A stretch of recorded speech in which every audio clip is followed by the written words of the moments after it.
예수님께서 이 세상에 오셔서 이 세상에 많은 영향력을 끼치셨습니다. 그래서 큰 세상의 변화들을 주셨는데요. 이 세상의 변화를 일으킨 큰 영향력 세 가지만 이야기하라면 다음의 세 가지를 말씀드릴 수 있겠습니다.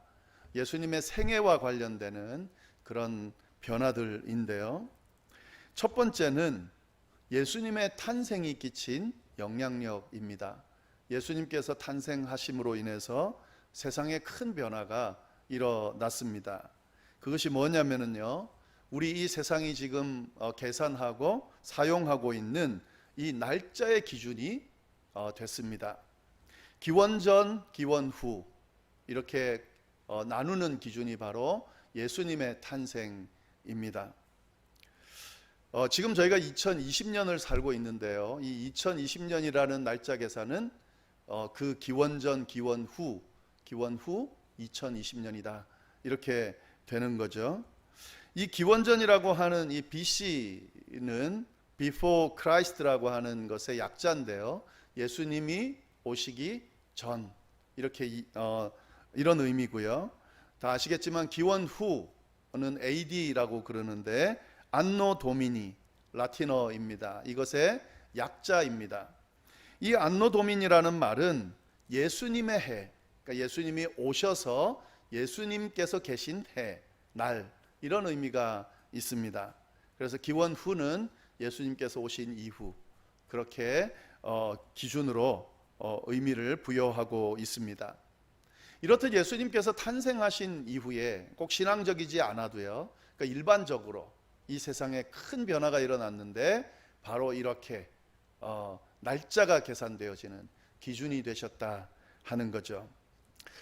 두 번째 예수님께서 세상의 변화를 끼친 큰 영향력 중에 하나는 십자가 죽음입니다. 그러니까 이것도 신앙적인 이야기가 아니라요, 그냥 일반적인 변화를 의미하는데 어떤 큰 변화가 있었냐면 이 십자가가 가지고 있는 원래 의미는 저주의 의미가 있습니다. 이 십자가는 그 죄인을 징벌하는 형벌의 종류 중에 하나였는데 이 형벌 중에 가장 극형이 바로 십자가였습니다. 어떤 죄인을 벌하기 위해서 십자가에 대한 십자가 형벌을 부여한다. 그러면 그 죄인은 죄인 중에 죄인이다 하는 그런 의미가 있는 거죠. 그래서 이 십자가에 달린 이 시체들은 다르게 죽은 시체들과 또 다르게 구분을 했습니다. 저주받은 존재 이런 의미 부여가 됐습니다. 그러니까 저주의 십자가, 이게 의미인 거죠. 그런데 이 십자가가 예수님께서 죽으신 이후에는 완전히 반대로 의미가 바뀌어지게 됩니다.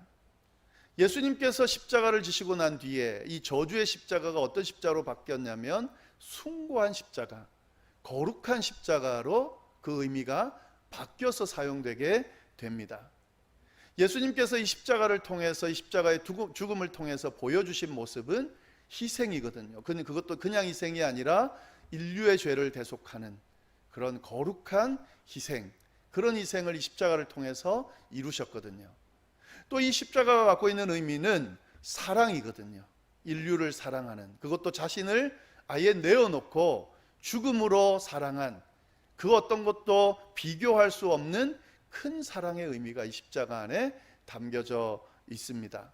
그러니까 이 예수님의 십자가 이후에 이 십자가의 의미는 거룩함, 숭고함, 희생, 사랑 이런 의미로 바뀌어지게 된 거죠. 저희가 요즘 십자가를 꼭 그 예수 믿는 사람뿐만 아니라 이 십자가를 생각할 때에 저주의 의미를 생각하지는 않습니다. 거룩한 의미, 희생의 의미, 사랑의 의미로 생각하는 그런 큰 변화가 일어났습니다. 세 번째, 예수님께서 이 세상에 오셔서 끼치셨던 영향력, 그것도 세상을 완전히 바꿔놓은, 변화를 일으킨 큰 영향력, 마지막은 예수님의 부활입니다. 이 예수님의 부활로 인해서 큰 변화가, 정말 큰 변화가 하나 일어나는데요, 그게 뭐냐면 죽음에 대한 인간의 생각을 바꿔놨습니다. 인간이 가지고 있는 생각의 한계, 죽음에 대한 인간의 생각의 한계를 뛰어넘게 만들었습니다. 일반적으로 인간들이 가지고 있는 생각 중에 하나는 죽으면 끝이야, 이런 생각을 가지고 있습니다. 죽으면 끝이야, 죽으면 다 끝나는 거지 그 뒤에 뭐가 있어, 이런 생각들을 가지고 있는데요. 그런데 이 예수님의 부활이 죽어도 끝이 아닐 수 있다, 끝이 아니다라고 하는 의미 부여를 해 주었습니다. 인간들이 가지고 있는 이 생각들, 심지어는 생명을 논하는 그런 어떤 생각들도 죽음 이후가 아니라 죽음 범위 안에서, 그래서 장수하는 방법, 그런 방법들을 열심히 찾았지 죽음 이후에 어떻게 하는지는 그렇게 찾지를 않았어요. 관심은 있고 또 어떻게 할지 궁금은 했지만 죽음 전에 오래 사는 방법들은 열심히 찾았지만 그 정도로 그렇게 죽음 이후의 세계에 대해서는 그렇게까지는 찾지 못했습니다. 왜냐하면 죽으면 다 끝이라는 생각이 있었기 때문에 그렇습니다. 그런데 예수님의 부활로 인해서 이 죽음 너머의 세계를 볼 수 있도록, 또 생각해 볼 수 있도록 그렇게 바뀌었다 하는 거죠. 패러다임이 완전히, 죽음에 대한 패러다임이 완전히 바뀌게 됐다 하는 겁니다. 지금 말씀드린 이 예수님의 영향력 중에서요, 이 죽음의 패러다임을 바꿔놓은 이 큰 변화는 정말 큰 변화입니다. 이건 다른 종교에서 언급하지 않는 그런 변화이거든요.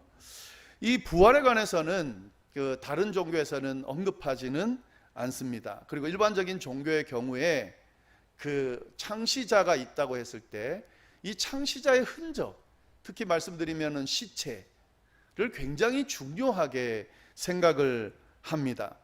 그래서 그 창시자가 죽었을 때의 그 시신을 함부로 처리하지 않고요, 잘 보존합니다. 썩지 않을 수 있도록 그렇게 이렇게 해하지 않도록 잘 보관해요. 그리고 그 시체를 안장한 그런 무덤을 되게 잘 관리를 합니다. 왜냐하면 이 존재 자체가 너무 중요하거든요. 그런데 기독교는 완전히 반대입니다. 창시자의 시신, 무덤, 이게 중요하지가 않아요. 아니, 시신이 있으면 안 됩니다. 아예 기독교는. 만약에요, 예수님의 시신을 누군가가 발견했는데 그게 진짜 예수님의 시신이 맞다라고 그런 어떤 발견이 생긴다고 하면 어쩌면 그때부터, 그 시점부터 기독교는 더 이상의 의미를 가지지 못할 수도 있습니다. 예전에 그 석가모니의 뼈가 발견됐다 하는 그런 소식이 전해지면서 그로 인해서 불교계가 완전히 난리가 난 때가 있었다 하는 그런 이야기를 본 적이 있습니다. 그 뼈 하나 발견된 것 때문에요, 그 인도에서 발견됐다 그러는데 거기에 모든 불교인들이 관심을 가지고 찾아가고 경배하고 축제 분위기였다, 그런 이야기를 들은 적이 있는데, 만약에 예수님의 뼈가 발견됐다, 그리고 그 뼈가 진짜 예수님의 뼈다, 만약에 그런다라고 하면 그때 기독교는 축제 분위기가 아니라 아마 초상집 분위기가 될 겁니다. 왜냐하면 기독교는 부활을 이야기하거든요. 예수님께서 죽으시고 다시 살아나셨다. 그래서 여기 죽은 자 가운데 계시지 않는다 하는 것, 이것이 기독교의 교리 중에 핵심 교리이기 때문에 예수님의 시신이 있으면 안 되는 거죠. 그만큼 이 기독교에 있어서 부활은 중요합니다. 그런데 이렇게 중요한 만큼 이 부활이라고 하는 것을 믿기가 쉽지가 않습니다. 그래서 기독교 신앙을 가지기가 힘든 부분도 있습니다. 제가 안 믿는 분들과 여러 번 대화를 해본 적이 있는데요, 그들이 교회를 못 다니는 이유, 기독교 신앙을 가지지 못하는 이유, 이렇게 이야기를 하는 중에 이 기적을 믿지 못해서 못 믿는 경우가 많이 있어요. 특히 예수님이 무리를 걸으셨다든지, 물고기 2마리와 보리떡 5개로 5,000명을 먹이셨다든지, 이런 사실들은 말도 안 된다, 내가 그걸 어떻게 믿냐, 이런 반응이 많아요. 근데 특히 못 믿는 것 중에 하나가 부활입니다. 이 부활. 어떻게 죽은 사람이 살아나? 말도 안 돼. 이게 바로 안 믿는 사람들이 못 믿는 이유 중에 하나가 되는 거거든요. 그만큼 이 기독교 신앙을 가지는데 방해가 될 수 있는 부분이 바로 부활입니다. 왜냐하면 그만큼 이 부활이라고 하는 것은 믿기가 힘든 사실이기 때문에 그렇습니다. 오늘 본문에 보면은요, 이 부활을 믿는다고 하는 것이 얼마나 어려운지, 그걸 안 믿는 사람뿐만 아니라 신앙을 가진 사람들도 이 부활을 믿는다는 것이 아주 힘들다는 사실을 우리가 발견할 수 있습니다. 오늘 본문의 내용을 좀 살펴보면서요, 이 부활의 의미, 또 오늘 세 번째인데 조금 더 한번 생각해 보면 좋겠는데, 부활을 믿는다는 것이 정말 얼마나 어려운지 한번 저희가 살펴보도록 하겠습니다. 자, 오늘 본문을 보면은요, 이 예수님과 마르다라고 하는 여인의 대화의 내용이 나옵니다. 이 마르다라고 하는 여인이 누군지 잘 아시겠지만 그래도 한 번 더 설명을 드리면, 이 마르다는 마리아의 언니입니다. 두 사람이 자매입니다. 마리아와 마르다. 그리고 이제 성경에 여러 번 등장을 하는데요, 예수님께서 사랑하셨다 하는 그 표현을 이렇게 사용하는 때가 드뭅니다. 그런데 이 자매를 예수님께서 되게 사랑하셨습니다. 근데 이 자매만 있는 게 아니라 오라비가 한 명 있었는데, 나사로라고 하는 오라비가 있었어요. 그래서 이 세 명을 예수님이 아주 사랑하셨습니다. 이 오라비 나사로를 오빠라고도 하고 남동생이라고도 하고, 그게 조금 의견이 분분하지만 여하튼 오라비입니다. 이 마르다와 마리아의 오라비, 예수님께서 너무너무 사랑한 오라비. 지금 그 중에 한 명이 마르다입니다.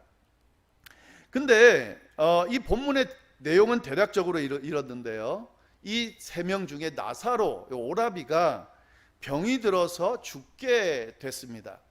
그때 이 마르다와 마리아가 예수님께 사람을 보내서 죽게 됐으니, 당신이 사랑하는 나사로가 죽게 됐으니 고쳐달라고, 오셔서 고쳐달라고 그렇게 말씀을 드립니다. 그런데 예수님께서는 바로 와서 고쳐주실 수 있음에도 불구하고 바로 오시지 않고 일부러 지체하시면서 시간을 끕니다. 그리고 나사로가 이미 죽어버린 이후에 예수님께서 그들에게로 찾아오게 됩니다. 그렇게 예수님이 오셨다는 이야기를 듣고 마르다가 달려가서 예수님을 만나 예수님께 대화하는 이 상황을 말씀드리는 내용이 오늘 본문의 내용입니다.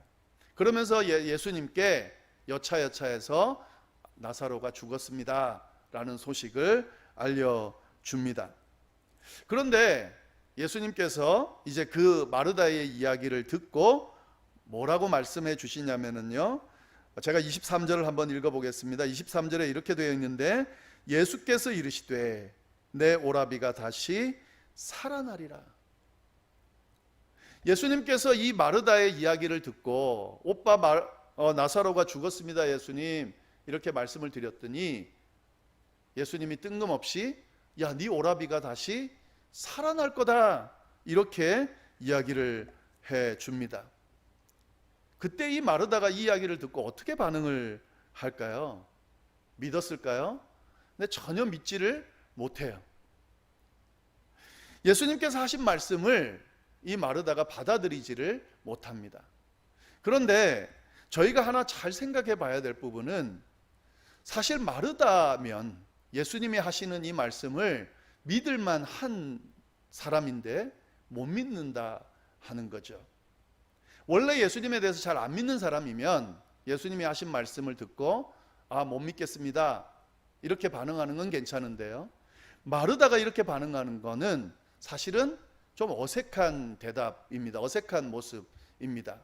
왜냐하면 이 마르다는 예수님에 대한 이 전적인 신뢰, 예수님의 능력에 대한 확실한 신뢰, 믿음을 가지고 있던 사람이기 때문에 그렇습니다.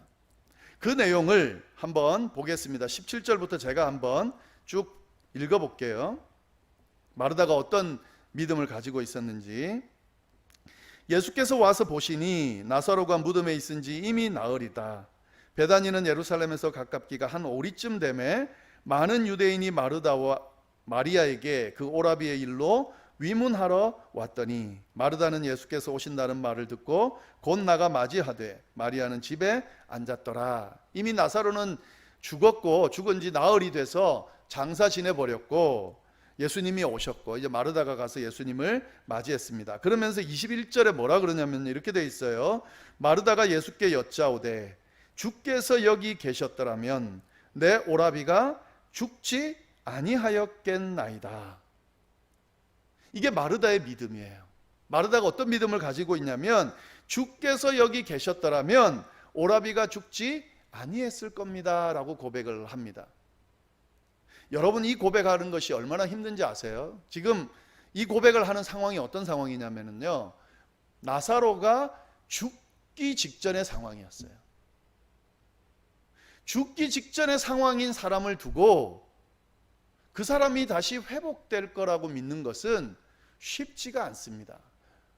회복되기를 간절하게 바라는 마음은 있지만 회복될 거라는 확신을 가지기는 어렵다 하는 거죠. 여러분 주변에 한번 누군가가 죽기 직전의 상황인 그런 병 때문에 그런 힘든 상황에 처해 있다 했을 때, 의사도 그렇고 다 어렵습니다, 더 이상 가망이 없습니다, 이렇게 평가했을 때 이 사람이 예수님께서 함께 하시면 다시 회복될 거라는 믿음, 그 믿음을 가지고 믿고 기도한다는 것이 쉽겠습니까? 쉽지는 않아요. 기도하면서도 들어주실까 하는 그런 마음이 생길 수밖에 없습니다. 왜냐하면 눈앞에 펼쳐지는 그런 모습 자체가요, 다시 회복될 수 없는 그런 상황일 때는 그렇게 쉽게 믿기가 힘들다 하는 거죠. 그런데 마리아는 뭐라 고백하냐면요, 주님이 계셨으면 죽지 않았을 겁니다, 이렇게 고백한다고요. 그러니까 마르다의 이 고백은, 이 믿음은 예수님에 대한 확실한 믿음 안에서 하는 고백인 거예요. 그냥 하는 말이 아니라요. 그리고 또 뭐라 그러냐면요, 22절 말씀, 그러나 나는 이제라도 주께서 무엇이든지 하나님께서 구하시는 것을 하나님이 주실 줄 아나이다. 지금 늦게 오셨지만 예수님께서 무엇이든지 하나님 앞에 구하면 하나님이 예수님 때문에 들어주실 거라고 믿습니다, 이렇게 고백을 한다고요. 이것이 마르다의 믿음이에요. 예수님에 대한 확실한 신뢰가 있습니다. 그리고 그 예수님이 하나님 앞에 기도하면 하나님이 꼭 들어주실 것이라고 하는 확실한 믿음이 있습니다. 그 마르다에게 예수님 뭐라 그러냐면 내 오라비가 다시 살아날 것이다, 이렇게 이야기한다고요. 그랬더니 24절에 마르다가 뭐라고, 이런 믿음을 가진 마르다가 뭐라고 반응하는지 한번 보시면은요, 마르다가 이르되 마지막 날 부활 때에는 다시 살아날 줄을 내가 아나이다. 부활 때에 다시 살아날 줄 믿습니다, 이렇게 고백은 하지만 뭐라고 되어 있냐면 마지막 날 부활 때에. 여러분, 이것이 부활을 믿는 것처럼 보이지만 사실은 정말 이 부활에 대해서는 못 믿는 거예요. 왜냐하면요, 마지막 날 부활 때라는 말은 자기가 지금 있는 현실이 아닐 때, 마지막 날 부활 때면 자기도 죽고 나중에 그런 일이 일어날 거라고 믿습니다, 이렇게 고백하는 거거든요. 그러니까 마르다의 생각 속에는 지금 자기가 살아있는 이 상황에는 다시 살아나는 것은 불가능하다, 이런 생각이 지금 있는 거예요.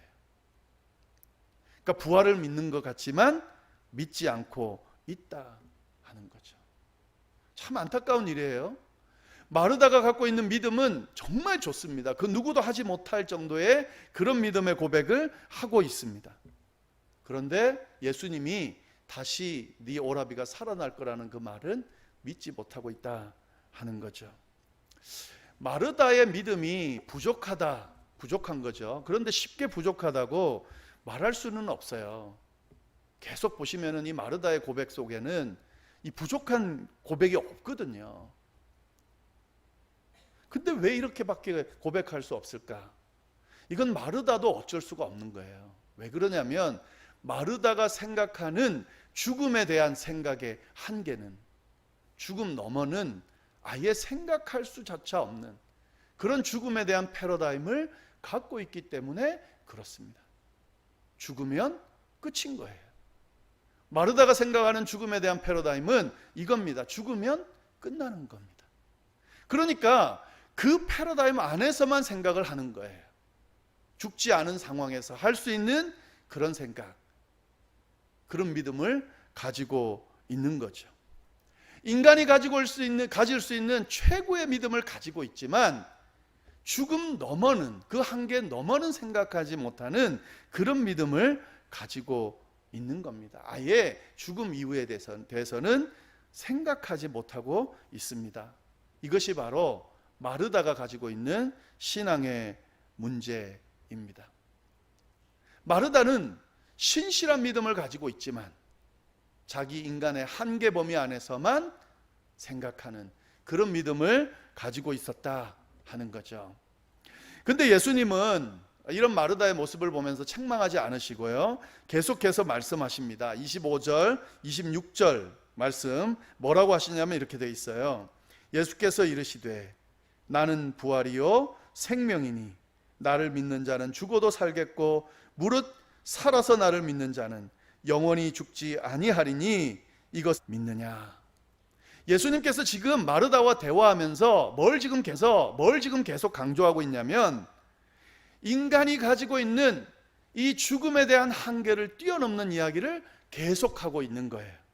그러면서 지금 예수님이 하고자 하시는 것은 마르다가 가지고 있는 죽음에 대한 패러다임을 깨고 그 죽음 너머의 이야기들을 들려주고 계신 겁니다. 그렇게 말씀하는 거예요. 나는 부활이요 생명이니 나를 믿는 자는 죽어도 산다.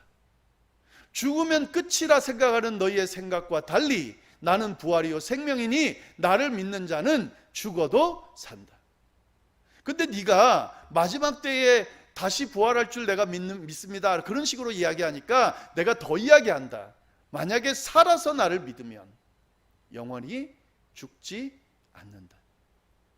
네가 갖고 있는 죽음의 패러다임을, 죽음에 대한 패러다임을 완전히 깨라.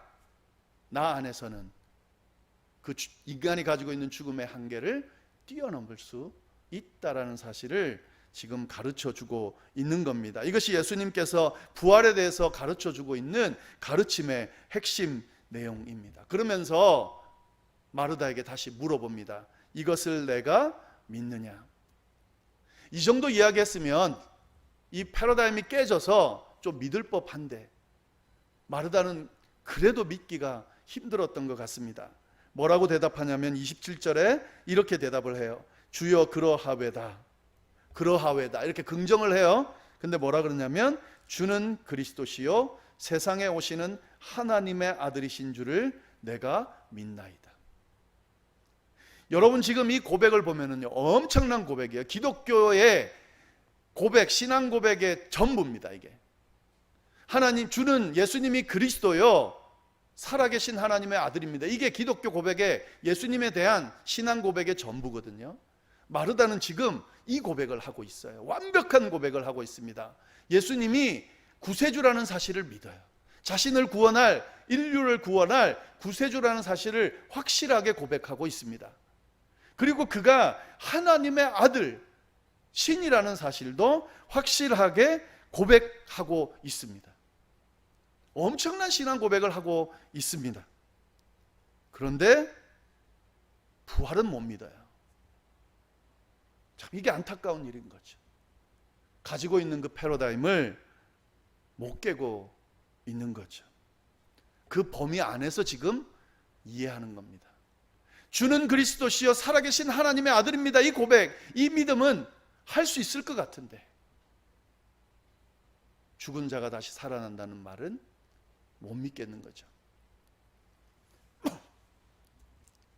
예수님이 나는 부활이요 생명이다. 나를 믿는 자는 죽어도 살겠고 무릇 살아서 믿는 자는 영원히 죽지 않는다 말씀하시고 내가 믿느냐라고 물어보면 뭐라고 대답해야 되죠? 그 말에 대한 대답을 해야 되는 거예요. 네, 죄송합니다. 부활을 믿느냐 물으면 부활을 믿습니다라고 대답해야 되는데 지금 마르다는 그 내용은 고백하지 못하는 거죠. 여러분, 참 이 고백이 완벽한 고백인데 좀 안타까운 고백이 될 수밖에 없는 게요, 예수님이 구세주고 하나님의 아들이라고 고백하면 하나님이신 거잖아요, 그렇죠? 그러면 그 하나님이 이렇게 고백하면서 부활을 못 믿으면 그 하나님은 어떤 하나님이 되냐면 부활시킬 수는 없는 하나님이 돼버리는 거예요. 마르다가 믿는 하나님은, 그가 하나님이라고 믿어도 그 하나님은 죽음은 어떻게 할 수 없는 그런 하나님으로 만들어 버리는 거예요. 그 하나님을 믿고 있는 겁니다. 이 부활신앙을 제대로 가지지 못하면요, 이런 신앙이 돼버릴 수 있습니다. 예수님에 대해서 완벽하게 이해하고 완벽한 신앙 고백을 해도 부활신앙이 없으면 인간이 생각하는 한계의 범위 안에서 믿고 고백할 수밖에 없게 된다 하는 거죠. 그리고 하나님을 그런 하나님으로 만들어 버립니다. 그리고 그런 하나님을 믿는 신앙생활을 하게 된다 하는 거죠. 이것이 마르다가 갖고 있는 부족한 모습입니다. 부활신앙이 없는 마르다의 모습이고요. 그리고 이 패러다임 안에서는 부활을 믿기가 정말 힘들다고 하는 사실도 우리가 발견할 수 있습니다. 근데 예수님께서 이것들을 계속 깨면서 말씀해 주시고요, 결국에는 예수님께서 부활하는 이 나사로를 살리는 그런 모습을 보여줘요. 40절 제가 한번 읽어보겠습니다. 40절, 11장 40절에 이렇게 되어 있는데, 예수께서 이르시되, 한참 대화 나중에요, 내 말이 내가 믿으면 하나님의 영광을 보리라 하지 아니하였느냐 하시니, 예수님께서 마르다에게 뭐라 그러시냐면, 내 말이 내가 믿으면 하나님의 영광을 보리라 하지 아니하였느냐.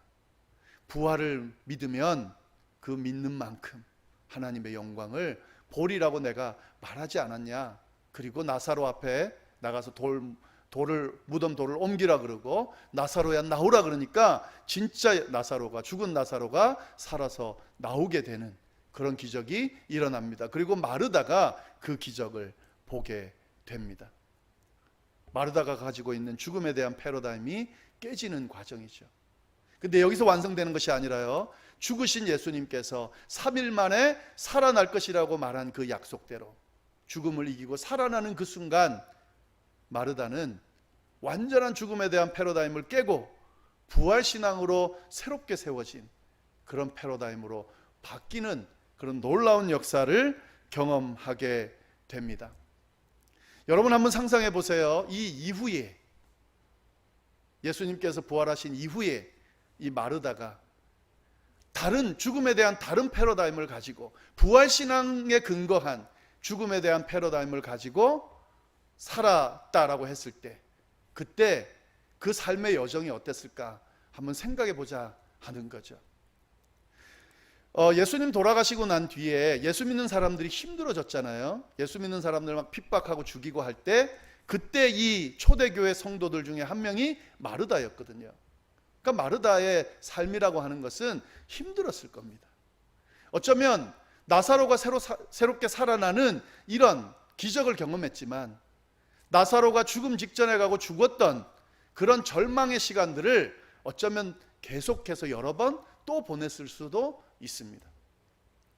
그런데 그때마다 이 마르다는 인간의 한계를 가진 죽음의 패러다임을 가지고 그 상황들을 바라보지 않고, 죽음 너머에 죽어도 다시 살아날 수 있다라고 하는 부활신앙을 가지고 바라봤을 테고, 그 신앙을 가지고 바라봤다라고 하면 그 시련과 역경, 절망들이 끝이 아니라는 사실을 알면서 그 너머 세계를 바라보면서 그렇게 신앙을 감당하고 이겨냈을 거다 하는 거죠. 아무리 힘들고 어려운 시간들, 그런 역경의 시간들이 온다 해도 부활신앙을 가지고 그렇게 바라보니까 어떤 힘들고 어려운 상황도 힘들고 어렵게 느껴지지 않았을 거다 하는 거죠. 부활신앙이 가지고 있는 것은 바로 이런 겁니다. 죽었다가 다시 살아난다고 하는 것은 죽음이 끝이 아니라고 하는, 인간이 가지고 있는 한계를 뛰어넘는 그런 패러다임의 전환을 이야기합니다. 우리는 다 끝났다 생각하는 그 시간에도 끝이 아니라고 그렇게 볼 수 있게 하는 것이 바로 부활신앙이다 하는 거죠. 우리가 가지고 있는 신앙이 이러한 부활신앙에 근거한 신앙인지 점검해 볼 필요가 있습니다. 그 중에 하나요, 나는 부활신앙을 가지고 죽음에 대한 패러다임을, 인간이 가지고 있는 패러다임이 아니라 그 한계를 넘어서는 부활신앙에 근거한 패러다임으로 그렇게 생각하고 바라보고 있는가를 점검해 볼 필요가 있습니다. 그리고 그 신앙 가지고 오늘 우리에게 다가오는 그런 힘들고 어려운 순간순간들을 바라보고 그 상황들을 이겨낼 필요가 있다 하는 거죠. 다 절망적이라 그래도, 다 끝났다 그래도 그 너머의 세계를 바라보면서 희망을 논할 수 있는 사람들, 그것이 바로 그리스도인이고 우리가 가져야 되는 신앙의 모습이다 하는 겁니다. 지금 점점 이 시간이 길어지면서 힘들고 어려운 시간이 지쳐가는 모습들도 보입니다. 그러나 이럴수록 우리 기독교인들은 이 상황 가운데서 이것이 끝이 아니라 희망을 논할 수 있어야 하고, 또 희망적인 부분들을 발견하면서 이 희망의 메시지들을 서로 나눌 수 있어야 합니다. 절망스럽고 정말 힘들고 다 끝난 것 같다라고 같이 그렇게 공감하더라도, 그럼에도 불구하고 그래도 끝이 아니야, 하나님께서 함께 하시면 희망이 있어, 하나님께서 우리를 회복시켜 주실 거야 믿고 그 부활신앙의 근거에서 이 상황들을 맞닥뜨리고 이겨나갈 수 있어야 한다 하는 거죠. 그리고 이 삶의 여정이 죽을 때까지, 또 죽음을 넘어 주님 앞에 설 때까지 이런 부활에 근거한 패러다임을 가지고 그렇게 기쁨 가운데, 희망 가운데 살아갈 수 있어야 한다 하는 겁니다. 오늘 말씀 잘 생각해 보시면서요, 이런 부활신앙에 근거한 우리의 믿음을 좀 돌아보면서 이렇게 오늘 당하는 우리의 힘들고 어려운 시간들을 잘 이겨내실 수 있기를, 또 단순히 이겨내는 정도가 아니라 희망을 논하고 희망을 공유하고 희망을 전하는 그런 우리의 삶이 될 수 있기를 간절히 바랍니다. 기도하겠습니다. 하나님 아버지, 참 감사합니다. 하나님 또 하나님의 음성을 들을 수 있도록 인도하여 주시니 참으로 감사를 드립니다. 하나님, 우리가 가지고 있는 인간의 한계, 생각, 그 범주 안에서 주님 믿고 섬기지 않도록 주여 인도하여 주옵소서. 주님께서 보여주신 이 엄청난 그런 모습들을, 또 사건들을 우리가 온전히 바라보고 온전히 믿으며 우리의 틀을 깨고 주님의 뜻에 맞추며 주님께서 이끄시는 뜻 안에서 우리의 삶을 살아갈 수 있도록 인도하여 주옵소서. 하나님, 우리는 부활신앙을 가진 그리스도인입니다. 주님께서 우리의 구세주고 살아계신 하나님의 아들이라 믿는 이 믿음은 부활신앙에 근거한 믿음이라는 사실을 우리가 다시 한번 기억하고 붙들 수 있도록 인도하여 주옵소서. 삶을 살아갈 때에 힘들고 어려운 일들이 참 많고 요즘같이 힘든 일이 계속되면 어디에 희망이 있는가 하는 생각들이 자꾸 들 수가 있습니다. 그러나 하나님, 신앙인답게, 그리스도인답게, 특별히 부활신앙을 가진 사람답게 그렇게 절망적이고 힘든 시간 가운데서도 희망을 바라보고 그 희망을 주신 예수 그리스도, 그 하나님 앞에 나아가며 그 하나님과 교제하며 그 시간을 기쁨으로 희망으로 바꿔놓는 우리 믿음의 삶이 될 수 있도록 주여 인도하여 주옵소서. 혹 이 시간 절망 가운데 정말 앞이 보이지 않는 캄캄한 죽음과도 같은 시간을 보내는 분이 계시다고 하면 하나님, 그에게 특별히 이 부활하신 주님, 나는 부활이요 생명이니 나를 믿는 자는 죽어도 살겠고 살아서 나를 믿는 자는 영원히 죽지 아니하리라 고백하신 그 주님의 말씀 붙들고 그 주님 바라보면서 넉넉히 이겨내는 그런 희망을, 그런 신앙의 믿음을 허락해 주시기를 간절히 바랍니다. 하나님, 우리가 이 힘든 시간을 신앙 안에서 잘 이겨내고 우리 다시 만날 때에 함께 모여 기쁘고 즐거운 찬양을 올려드리며 승리의 계가를 부를 수 있도록 주여 역사하여 주옵소서. 하나님께서 함께하여 주시기를 간절히 바라고 살아계신 예수님의 이름으로 기도드립니다. 아멘.